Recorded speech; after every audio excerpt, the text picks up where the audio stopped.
what are the implications of the things that have happened, and then train you to ask the right sort of questions. You get a gist of what experiential learning is. Does it actually have a positive outcome or an impact? Would like to mention that it's very important to be aware of what is happening in your environment. You may be doing very well academically, but then to have a well-rounded personality, to become a very effective leader, you got to know your environment well. I have certain expectations on education which normal school just doesn't meet. I think I was just looking at something bit different, something more than school curriculum. It was awesome. I think I have never been part of such a program where you get to know so much. Only if we could dilate time here and extend it. How would my perspective change if I was on the opposing side or if I was in the other person's shoes? I mean, the fact is that the world, especially the technology world, is moving too fast, right? If you take long-term bets and say, oh, we won't do anything for a year, this is what we'll build towards, there is so much that could change in a year. Okay, you got to have an edge, otherwise you will lose out. Because I also had a question regarding it as to what is the difference between critical thinking and overthinking. Sir, I'm usually a person whose concentration, focus time is very less. But this class was engaging and not for a moment was I bored. I wanted to better myself around that and also follow my passion. Just do a very candid conversation between friends. Raise your hand, ask a question. The question can be about a company, the question can be about an idea in your mind, the question can be about a venture capital, the question can be about investing, fundraising, anything at all. Does critical thinking also involve hypothesizing about something, or should it be completely unbiased? Should I also be concerned about how congruent it is with my views? I used to think design is something that comes naturally and everything, but now I feel that you have to make sense out of it. When you said we were going to be doing science, I was a little apprehensive because I've never understood science. But I actually understood everything that was happening in class, and I found it all very interesting. You basically need to start thinking, right? And in order to start thinking, you need to at least know what are the limitations or what are the parameters that you need to start looking at. I was able to learn different things in a different way. Again, I don't have a better way to say this. It might seem repetitive, but learn about several things, but in a way which helps you actually apply it rather than simply memorize it or remember it for a fact book. This is going to cleave it. There's a cleavage. Do you see that there's a cleavage that has happened here? It's going to cleave it from here. I found it very interesting, and if I have to be honest, I don't. Physics is one science that I do not enjoy very much out of the other three. But I think I really understood and I enjoyed whatever was taught today. I believe there's a very stringent boundary to what schools address to be learning. Because as I said, it's very academics oriented, and people believe that the one who excels academically is superior to the rest of the people. So these three lakes, they exist in this region. Why do they exist in this region then? This is called as the African Rift Valley. Because if you're going to be aiming at becoming world leaders or global leaders or business leaders, and if I'm going to ask you, are you going to invest in Gambia? We first have to know where is Gambia. You have to know its geography. You have to know that it's around only the Gambia River. Yeah? It's a small narrow strip of land, and you have to know its political situations. I really liked it, learned a lot, and you gave me a lot to search right after the class, learn a lot more. You're not looking for it because you have to, you're looking for it because you want to. The Horn of Africa is going to get separated from the mainland Africa. Always upskill yourself. Don't think that, if you're in class 10th or 12th and having done all your courses, you are done. Sir, so I don't know how to but in some situations multitasking is bad, but in some it isn't, because multitasking can increase productivity, but multitasking can also divert your focus from one thing to another, and that can also decrease productivity. We are going to have a protein production. So what you're seeing there, which is wiggling, is the protein being made. I really loved today's session. I mean, all the different things that she spoke about. And I know that a lot of the concepts were quite complicated even for me. So I really appreciated, I think, the fact that you used different videos and also prototypes, like the whole 3D prototype thing. And when we were talking about like the mRNA and stuff, you were showing us the actual process of it. So it's not just information being thrown at us, it's like something we can understand.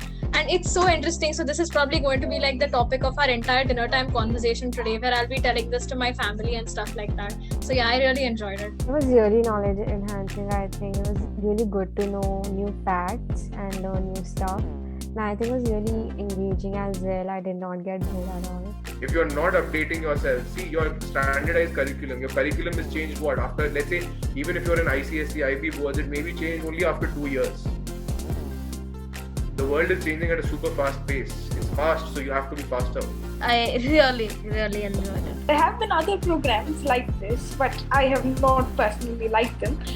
But this one I particularly liked. And the second time was also a feeling that it will be different than the first time. It was mainly just to know more and perhaps also talk about things which I like to talk about.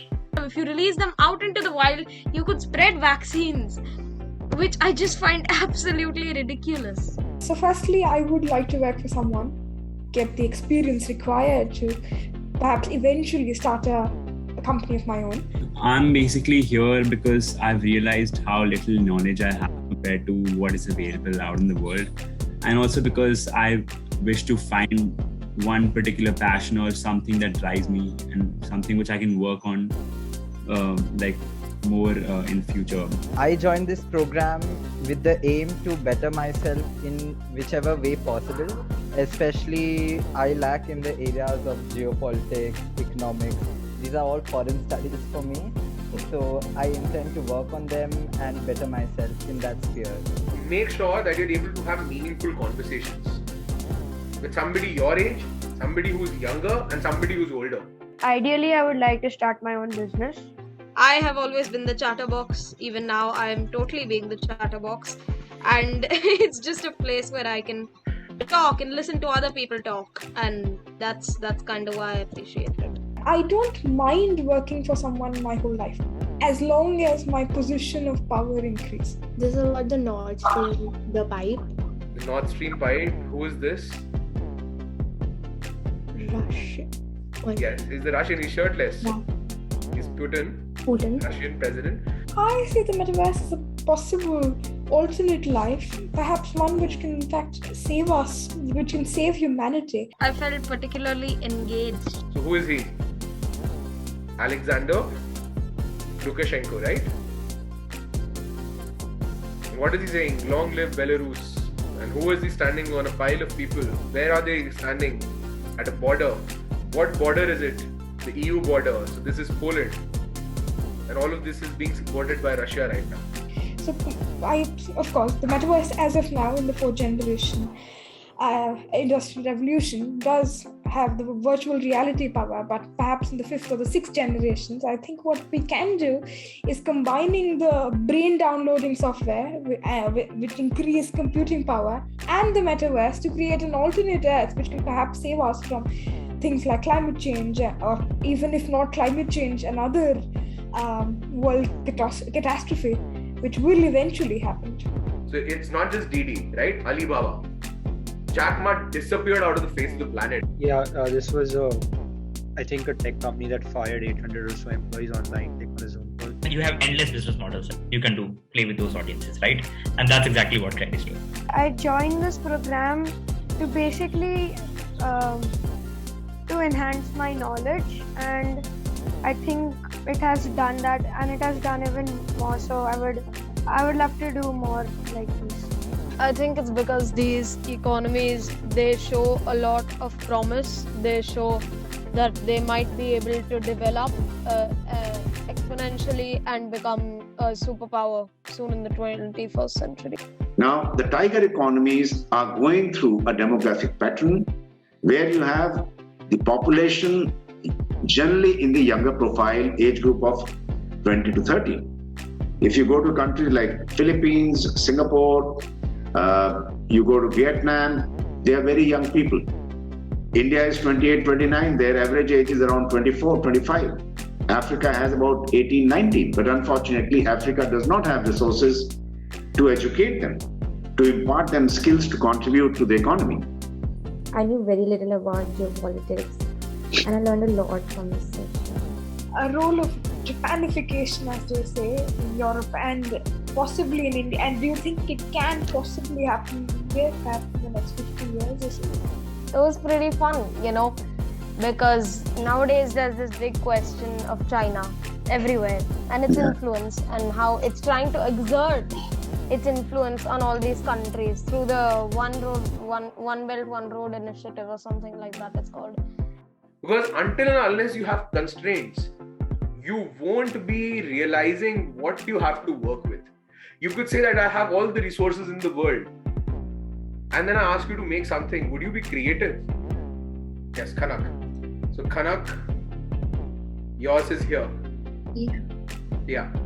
Gray's cookies, no longer a question of cookies or calories. And this girl who's doing yoga and stretching and has a cookie on one hand, absolutely brilliant. Like, I think this says a lot within the limited words. See, you have to realize one thing. When you are doing a creative ad, what happens? What happens when you're doing a creative ad? You're limited on your space. Yes? There is just so much real estate which is available to you. Does everyone agree? It costs too much, yes? Now, if it costs too much, you have to ensure that you're able to grab the viewer's attention in the minimum words possible. So this is a graphic that illustrates how computing has evolved, right? Now, the most obvious thing that you see here is the miniaturization, right? That in 1946, you needed to have a whole room to do very basic computing, right? All you could do was like basic arithmetic operations. Fast forward, 30, 35 years, you had personal computers where you could have a computer that sat on your desk and you could do far more with that. And now, obviously, all of us are in a place where we have immense computing power in our hands, right? I'm sure all of you are aware of that statistic where you say that the modern iPhone now has more computing power than the entire Apollo 11 computer, right? And that was used to send astronauts to the moon and bring them back. 1.9, 2 degrees. So monkeys are one of the most resilient species. Do you see? And even if we increase, yes, after 3 degrees, 4 degrees, you'd see that the monkey species will start disappearing at a much faster pace. At this point, you had your COVID outbreak.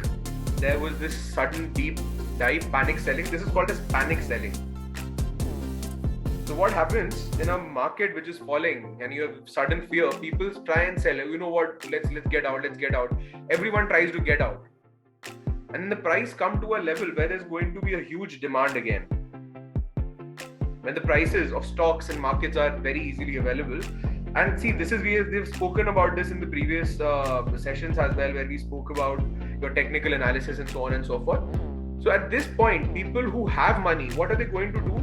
They are going to start buying stocks, and heavily. So something interesting happened, and this is the same graph that you'd see in the Indian economy as well. This is called as a V-shaped recovery, and you would hear this word extensively. So I assume this is a block, like you have blockchains and cryptocurrency. Very good. So block, and particularly that one line is actually famous from like the first block of Bitcoin, the person sending first transaction. Yes.